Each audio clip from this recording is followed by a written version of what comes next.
Norway, Ireland, and Spain say they will recognize a Palestinian state, deepening Israel's isolation, guys. And all this has been in play post October 7th. I saw a few people in the corner of my eye that was like, Nick, how can you say Hamas is beating Israel? Don't you know you win wars by mass slaughtering women and children? That's what people tell me with a straight face. That's not how you win wars. That's why the West lost every war in the modern era, because they believed you won a war by killing women and children. That is not how you do it. By killing mass women and children, you led to a recruitment boom of Hamas. Now you have diplomatic support of Palestine to a level that I never thought we would see. And that's because Hamas forced the action. No dying quietly. Not letting them genocide us slowly. And that's how every revolution happens. I need to understand, every struggle, when you look at Haiti, when you look at the slave rebellions, which led to massive massacres, in order to free ourselves from colonial rule, we must force the action, and the genocidal monsters always have, and they always accomplish, a high kill count. That's because we are ruled by Nazi thugs in the West who will rather commit massive war crimes and throw away international law to crush rebellions against their colonized apartheid regimes. Which is why we're one of the few people not afraid to tell you guys the truth about this. Now, you're going to see something funny, because we are seeing the corporate media being forced to acknowledge the giant L that Israel is taking. If you guys don't believe me, I had a hard time picking which segment I'm going to show you guys today. Because, bro, Fox News and CNN, these motherfuckers was hilarious after Ireland, Norway, and Spain acknowledged Palestine as a state. And trust me, more states are about to follow. They already hinted at it. They was the first ones to come out. There are already rumblings of a massive implosion of states acknowledging Palestine. What we see now is the first steps, and you're going to see the panic, my friends. This segment here, I know we watch a lot of segments where we tear our hair out. You guys see I already tore my hair out a little bit watching these segments. But this one was greatly enjoyable to me, because this one, we are seeing these motherfuckers cope. I'm sorry, my friends. I promise you guys, I'm going to stop cussing. I'm going to slowly phase it out. But anyway, let's watch this cope session by Fox News. Ireland, Spain, and Norway have announced that they will recognize a Palestinian state. That's quite a break. Retired Lieutenant General Keith Kellogg joins me now. General, would it be true to say that Israel is winning militarily, but losing diplomatically and becoming increasingly isolated? Cope, my friends. You guys see, well, Israel's winning militarily. Citation needed. Killing women and children do not mean you are winning the war. IDF have massive casualties. Hamas recruited more people than they lost. But anyway, let me start from the beginning. I want you guys to hear more of it. But this is a giant cope session, my friends. A Palestinian state. That's quite a break. Retired Lieutenant General Keith Kellogg joins me now. General, would it be true to say that Israel is winning militarily, but losing diplomatically and becoming increasingly isolated? Yeah, Stuart, thanks for having me. Look, this is a problem that's actually held by our inaction, meaning the President Biden's inaction, of reaching out to allies and saying, don't go there. It makes no sense to have a Palestinian state. It's not going to happen. Look, you know, there's a parallel here. You go to Taiwan, which is a democratically elected country, and you got 23 million people, and we don't recognize them as a state. And you go to Palestine, which has less than 2 million, is governed by a terrorist organization, Hamas, in Gaza. And then you go to the West Bank, and that's also run by a terrorist organization, by the Palestinian Front. And you go, you want these people to actually have a state? It makes absolutely no sense. No, by the way, you guys see why it's crucial for us to never accept the ruling class definition about who is a terrorist versus who is not. Hamas, and repeat after me, have a legal right to armed struggle against their colonizer genocidal state. They are just people in the West, when they call Palestinian resistance terrorists, they are just making shit up.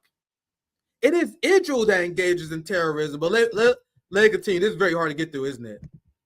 Also run by a terrorist organization, Hamas, in Gaza. And then you go to the West Bank, and that's also run by a terrorist organization, by the Palestinian Front. And you go, you want these people to actually have a state? It makes absolutely no sense. And oh, by the way, the reality on the ground is it's not going to happen. The Israelis won't let it happen. And the allies around that area aren't going to let it happen as well. That's one hell of a mission. And this is the kind of mission that they say on Fox News all the time. He admits that the Israeli state will do, and we will do everything we can to stop the formation of a Palestinian state. So based on this premise, that means Hamas and the Palestinians have every right to resist you guys and your inability, and the fact that you're forcing them to be colonized by you people. So you admitting that you're stopping a Palestinian state legitimizes the struggle of Hamas. And they just say the quiet part out loud. I'll be watching these segments, fam, and it's like watching a documentary. Like, I'd be shocked at the arrogance of this ruling class. And they're throwing it, my friends. I would never have guessed that Zionism would fall the way we were seeing it before I turned 50. But they're literally punting the ball. Because they're so smug, they're giving the talking points that legitimize our actions. They give the ICC, the ICJ, everything we need. But let's continue. It's not going to happen. The Israelis won't let have a state. It makes absolutely no sense. And oh, by the way, the reality on the ground is it's not going to happen. The Israelis won't let it happen. And the allies around that area aren't going to let it happen as well. So they're going to reach out. And I think the president should pick up the phone and call the prime ministers and the presidents of each of these countries and say, that is really a dumb move. And maybe we ought to rethink about our relations with you as well. Because what you are doing, you are saying point blank, you are recognizing a terrorist state that is led by a terrorist government. And it's not going to fly. What this guy just actually said? Foolish, Stuart. This guy is trying to upend relationships that we have with allies. You know, allies who are not on trial for war crimes. He is willing to upend relationships we have with allies for Israel, my friends. The ruling classes wanted to sacrifice relationships with South Africa. They wanted to sacrifice relationships with everybody. Why? Because of Israel. The United States is openly isolating themselves because of Israel. Look at what he just suggested here. Anyway, let's continue. Recognizing a terrorist state that is led by a terrorist government, and it's not going to fly. I mean, it's absolutely foolish, Stuart. Let's move to the military side of things. Are the Israelis about to take Rafah? Yeah, I think they are. And I think it's a good idea because they've got to close it out, basically. They've got to reduce the Hamas battalions. They have to close it out, guys. You guys know what that means. We have pro-genocide statements that are just airing on corporate media. Unapologetic. Yeah, they should go to Rafah. You know where the refugees are? You know where it's mostly women and children? Yeah, they should go there and clear it out. Just casually acknowledging war crimes and genocide as they call other people terrorists. Sir, you are the terrorist. Zionists are the terrorists. Everything they told us about Hamas was projection. Yeah, I think they are. And I think it's a good idea because they've got to close it out, basically. They've got to reduce the Hamas battalions that are in there. And there's only 4 really left that's there. They've got to go in, and they're already in there. And they're doing, honestly, a pretty good job, Stuart, of clearing the area and actually finishing the job that's set up. And then the next step is going to be what happens next. But you asked a question a minute ago, are they actually losing, they're winning the war, but losing the diplomatic side of the house and the public relations side of the house? And your answer is, yeah, it's kind of on the fence. But that's where I go back and say, this is where the United States needs to stand up to the whole world. He said it's on the fence. Cope. It is absolutely not on the fence. The United States is relying on their lone veto power to protect Israel. Israel even the UK, I fucking give up. I'm abstaining. It's the United States lone veto power, my friends. So this is cope. So the answer to this question that he do not want to answer honestly, he didn't answer the military part honestly. So why we answer this part? When he said that Israel's winning military, he was asked about diplomatically, like, oh, it's kind of a toss-up. No, it's not. The fact that we have Germany and France willing to arrest Netanyahu, the fact that we have European countries acknowledging and recognizing Palestine, more to come. This is a complete and utter failure by the state of Israel. Hamas could not have drawn this shit up better, my friends. Well, obviously, they were probably hoping that Israel would be less genocidal. They couldn't draw this shit up. Work better than this, but let's finish this out. We got a few more stuff to cover here. Let's continue. And say, we're with Israel, full stop. And don't go any further than that. That's all they have to say. And just tell our allies and put them on notice that that's not where we're going to go in recognizing a Palestinian state. So they're going to finish the job militarily. They've got to do it. I think they're well on their way to finishing that. And then, of course, the hard part is what happens next, because really all this is going to be, it's the end of the beginning. Then where do you go and a follow-on how to reconstitute Gaza as well? You don't expect President Biden to pick up the phone and call the prime ministers of these countries and say, it ain't going to happen. The whole world has got to stand firm with us. It's not going to happen, is it, General? That is literally what happened. Bro, can you two please demonetize them? We've been demonetized on bullshit.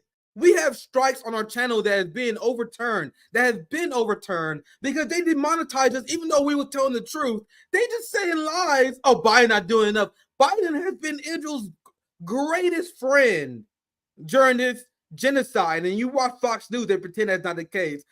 Biden and his administration was literally doing everything they could to pressure the ICC, but they just make stuff up. Let's wrap it up here. And call the prime ministers of these countries and say, it ain't going to happen. The whole world has got to stand firm with us. It's not going to happen, is it, General? No, Stuart, it's not. I'm kind of wishing in the wind there. I know that's not going to happen. It's what probably President Trump would have done. He would have picked up the phone and said, look, we're going to talk this thing through. And so I think he needs to say that, because you don't want this thing to build a momentum. I mean, if you're now talking about a Palestinian state, you're extending the problem. If you're wishful thinking, yeah, they're going to have a state, that extends the problem, doesn't it? I would have thought so. General. Absolute shambles. And I had to be and I picked that segment in particular because it was only 3 minutes. If you guys want to see some comedy, watch the segments where Fox is just having a full-fledged meltdown, realizing that their propaganda is not effective internationally. Hell, they were losing their own base. They were even losing the right. They were losing white evangelicals.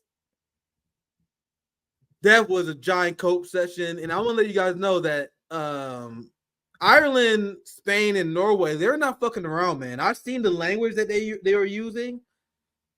And I've seen the criticism that Claire Daly had, which is legit, that Ireland should have acknowledged and recognized Palestine as a state before. There are still things that Ireland and these countries can do, like impose embargoes on the genocidal state of Israel, cut them off economically. There's still, I don't want you guys to misinterpret what I'm saying, because we are supposed to hold the ruling class, especially the axis of the West, accountable. I want you guys to know there's still way more that these countries can be doing.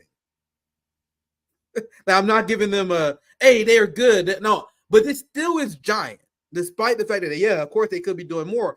But they are pretty fucking serious about this. And you had the vice president of Spain, Yolanda Diaz, that has the entirety of the right. You have Israelis that have been rage tweeting the most hilarious rage tweets I have seen the last 24 hours because of what Spain has said and what their vice president in particular has said.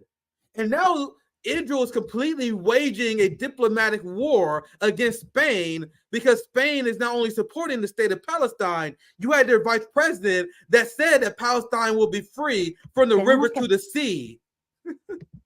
Presionar para que la Unión Europea rompa los acuerdos y fondos que tiene con Israel, apoyar las investigaciones sobre crímenes de guerra, revisar la compraventa de armas y presionar diariamente para conseguir un alto el fuego y parar el genocidio. Hoy celebramos que España reconoce el Estado palestino, pero no nos vamos a quedar ahí. Seguiremos presionando desde nuestra responsabilidad como gobierno para defender los derechos humanos y poner fin al genocidio del pueblo palestino. Vivimos un momento de la historia del mundo en el que hacer lo mínimo es a la vez heroico e insuficiente. Por eso no podemos detenernos. Palestina será libre desde el río hasta el mar. Ah, Jesus Christ. How can it be possible to be that fucking based? We have people in the United States that are being censored or shit to leave for saying this. And this is the vice president. The vice president. And I will be clear, I'm not an expert of Spain domestic politics, so I'm sure that there's some corruption here. I'm sure that these people are not like heroes or whatever. But you guys see her saying from the river to the sea. Oh, just fucking amazing. You can't, this is such incredible times that we're living through, my friends. And the vice president of Spain saying from the river to the sea, Palestine will be free, literally set off Zionists in the most hilarious way possible. The meltdown, because obviously they're upset at the other two countries too, but to have their vice president come out and say to the river to the sea, when this happened, you had like literally within minutes, Israel pulling diplomats for Spain, expelling diplomats from Jerusalem. Israel stops, I see his headline, Israel stops Spanish consulate from providing services to Palestinians. So you have complete diplomatic war between Israel and Spain now, because Spain had the audacity of acknowledging the Palestinian state. And this is pure cope, my friends. Look, Israel's foreign minister cut ties between Spanish embassy and West Bank Palestinians after recognition of a Palestinian state. And I'm going to show you guys one of many cope tweets. This is from Israel's Minister of Foreign Affairs. In response to Spain's recognition of a Palestinian state and the anti-Semitic call by Spain's deputy prime minister to not just recognize the Palestinian state, but to liberate Palestine from the river to the sea. So they're calling Spain the whole ass country. The whole ass country of Spain is now anti-Semitic now. You know, for acknowledging the nation and the state of Semitic people. This is not like over some random Zionist account. And trust me, there was a lot of crazy Zionists yesterday. But this is the foreign minister, the minister of foreign affairs, the minister of foreign affairs at Israel that's sending these unhinged tweets. All these official government Israeli people that essentially declaring war against Spain. I will start again. This is so fucking hilarious to me. In response to Spain's recognition of a Palestinian state and an anti-Semitic call by Spain's deputy prime minister to not just recognize a Palestinian state, but to liberate Palestine from the river to the sea, I have decided to survey the connection between Spain's representation in Israel and the Palestinians, and to prohibit the Spanish consulate in Jerusalem from providing services to Palestinians in the West Bank. If this ignorant, hate-filled individual wants to understand what radical Islam truly seeks, she should study the 700 years of Islamic rule. So as the entirety of the world is trying to make this about diplomacy, international law,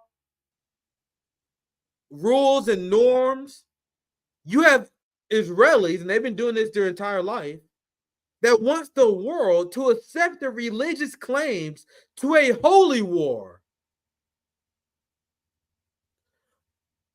Why should we accept your guys' fucking religious claims to a holy war? You guys, he said, you guys accepting these Islamists? I don't hate Muslims like you guys do. And the arrogance, and this is how radicalized these Israelis are, where they legitimately expect the world to accept the religious claim to a holy land, which I don't. Like, why should we? I'm not religious. And if you're a Christian, if you're a Muslim, if you're any person who is not of Jewish faith, why is it imposed on us that we should accept what the hell you guys are saying? I don't even acknowledge your fucking holy land. I don't acknowledge your religion. I want to be I'm very tolerant. I'm very tolerant of other people's religion belief. I don't insult people's religion, but there's nothing that makes it why I have to acknowledge what you guys fucking believe. I don't have to believe the shit that's in your book. You know what I mean? You had Jews that was expelled from Europe. Anti-Semitism and the height of anti-Semitism came from Europe. And then white people then shifted the blame of their anti-Semitisms on Arabs. And I've been doing a lot of reading on history recently, and I'm gonna be able to report this more in depth when I finish my reading. But I've done a lot of reading about how historically Arabs and Muslims gave safe haven to Jews throughout the course of the last few centuries whenever they had to flee the rise of anti-Semitism, not in the Arab world, but in Europe. And then white people convinced everyone that Arabs are the people who hate Jews. The craziest psyop that they ever accomplished. One of them, because there's a lot of them. There's a lot of them. They managed to convince people that Arabs hate Jews when it was the European, it was the white people who are not tolerant, who always got to find a minority to pick on. Right now, like, it's fun to pick on immigrants. It was fun to pick on Muslims. Before that, they were picking on black people. Before that, at the same time, concurrently, they were picking on German immigrants, Irish immigrants, Italian immigrants. Are you guys starting to see the problem with the West? I know it hurts your guys' feelings when I point this out, but they always look for the other to demonize. That's just the reality of European culture, Western European culture. That's just the reality of it. And they somehow projected that culture onto Arabs, and people believed it. The Gen X and Boomers believed it. The reason why they're calling our generation Hamas supporters, the reason why we were being called little Hamases by my senator Josh Hawley, is because we are the first generation that's seen through this bullshit. That didn't allow white people and Europeans to convince us to hate Arabs. Once again, we told you guys this new era. We're not holding back, my friends. Why should we hold back against these monsters? Why should we hold back against these monsters in the West who supports these monsters? White America who support these monsters? European culture who support these monsters? Look at this. Exclusive Israeli soldiers set fire to Asa University's library in Gaza City and took picture of themselves in front of the flames. And I looked into this. This picture went viral on Israeli social media because there was this post where it was like, "Hey, this guy is reading the Torah, and he's been lit up." How they put it? They're saying this soldier reading the Torah and he has great lighting. It was something like that. And this image went viral in a positive way in Israel. And then people were like, "Oh, this happens all the time," where like observers will be watching and they infiltrate Israeli media and they will report on what they see in horror. You guys see what they posted over there? This picture was praised in Israel. Book burning.